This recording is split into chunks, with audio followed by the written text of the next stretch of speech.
Experience है उसके basis पे वो जानते हैं कि क्या करना है और क्या नहीं करना, कहाँ सावधानियां बरतनी है और कहाँ है मौके। खास मेहमान हमारे साथ में जुड़ रहे हैं, एक एक करके सबसे मुलाकात करते हैं। हमारे साथ में है चंद्र सुराना जी। चंद्र जी, बहुत बहुत स्वागत है शो पे। नमस्कार सर। नमस्कार सर, गुड मॉर्निंग सर, आपको और सभी दर्शकों को। जी, और साथ ही साथ हमारे साथ में है मधु बंसल जी। मधु जी, बहुत बहुत स्वागत है शो पे। Thank you so much. Diwakar sir, बहुत स्वागत है शो पे। Thank you Alex, I hope आपको मेरी आवाज आ रही है। जी जी बिल्कुल, आराम अच्छे से आ रही है।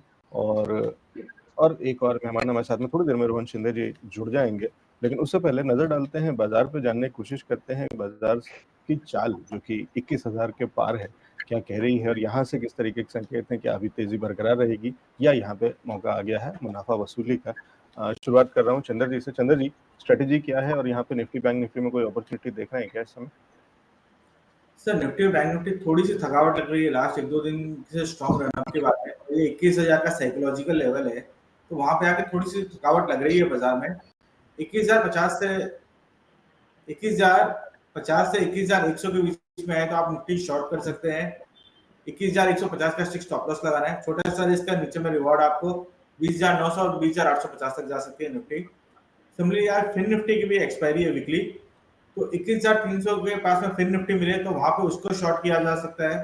स्टॉप लॉस छोटा सा लगाना है 21,350 का, और आपके जो टारगेट होंगे आज के लिए 21,200 और 21,150 के। जी, और सिमिलरली एलेक्सी बैंक निफ्टी में भी 47,600 का रेजिस्टेंस जोन दिख रहा है ऑप्शन चेन के हिसाब से। वहां पर आए तो अपने को शॉर्ट करने हैं 47,800 के स्टॉप लॉस लगा के। तो व्यू अगले 2-3 दिन के लिए सेल ऑन राइस का है, बाय ऑन डिप्स के बदले। ठीक है, तो सेल ऑन राइस का व्यू है अगले कुछ दिनों के लिए, लेकिन लॉन्ग टर्म में तो तेजी बरकरार रहेगी। यस सर, लॉन्ग टर्म में तेजी बरकरार रहेगी। ठीक है, तो फिलहाल किसी को कोई शक नहीं है कि लॉन्ग टर्म में तेजी बरकरार रहनी है, लेकिन शॉर्ट टर्म में मुनाफा वसूली का समय है, थोड़ा डाउन साइड देख सकते हैं। एक बार दिवाकर जी से उनके लेवल, उनकी स्ट्रेटजी ले लेते हैं। दिवाकर सर। जी एलेक्स, आप सुन पा रहे हैं मेरे को?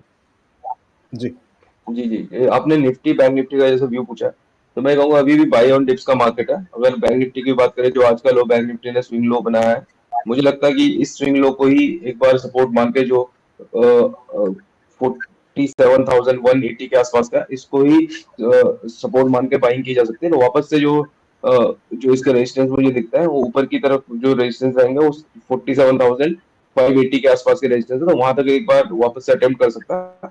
और एक बार 47,580 के ऊपर निकलता है तो मुझे, जो आपको याद होगा कि शायद 2-3 हफ्ते पहले आपके साथ शेयर किया था, 49,000 तक के टारगेट बैंक निफ्टी में, वो आते हुए दिखेंगे। और निफ्टी की जहां तक बात है, निफ्टी के भी जो मुझे रेजिस्टेंस दिखता है 21,080 के आसपास का रेजिस्टेंस है, तो यहाँ से 80-90 पॉइंट की और मुझे लगता है तेजी देखने को मिलेगी। उसके बाद हो सकता है थोड़ा साइडवेज रहे 2 से 3 दिन, लेकिन अगर आप ओवरऑल ट्रेड की बात करें तो बाय ऑन डिप्स है। Overall trade buying on dips है और दोनों तरीके के अपॉर्चुनिटीज निकल रही हैं, तो बता दिया है दिवाकर सर ने। एक बार मधु जी की राय ले लेते हैं। मधु जी, दोनों में, निफ्टी और बैंक निफ्टी में किस तरीके का व्यू है और कहीं किसी पर्टिकुलर सेक्टर पे कोई स्पेशल नजर है क्या इस समय? जी सर, मैं बात करूं अगर निफ्टी बैंक निफ्टी की, तो दोनों में ही आप आज की ही दिन की सिर्फ बात करें और इस एक्सपायरी की बात करें जो निफ्टी और बैंक निफ्टी की कल और परसों होने वाली है, सिर्फ मैं उन दोनों एक्सपायरीज की बात करूं तो मुझे अपॉर्चुनिटी सेलिंग की तरफ ज़्यादा दिख रही है रादर देन बाइंग की तरफ। मुझे ऐसा लगता है कि मार्केट थोड़ा सा यहाँ कंसोलिडेट होगा, और ऐसा कहने के लिए मेरे पास निफ्टी चार्ट से के साथ साथ कुछ डेटा पॉइंट्स भी हैं जो कि इस बात को सपोर्ट करते हैं।